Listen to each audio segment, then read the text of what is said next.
Tomorrow, the Wichita City Council will hear a proposal from a local activist wanting to create a reparations commission. 12 News reporter Brock Wilson talked to the woman pushing for the change. He is live here in the studio with some of the details. Brock? Yeah, Mike, social justice advocate Mary Dean wants Wichita to join the growing number of U.S. cities helping the African American community heal from decades of systemic racism by creating a reparations commission.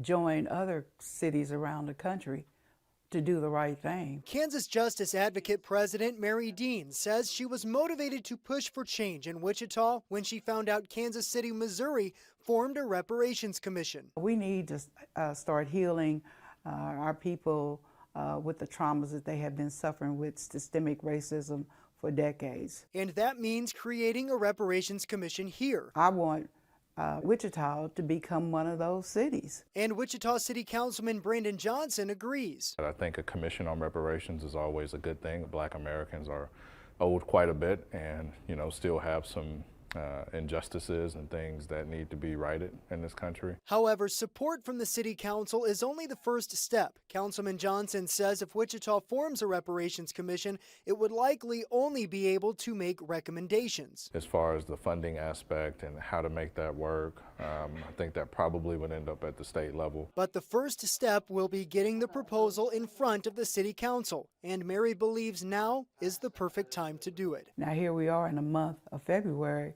for Black History Month. Let's make some history, Wichita.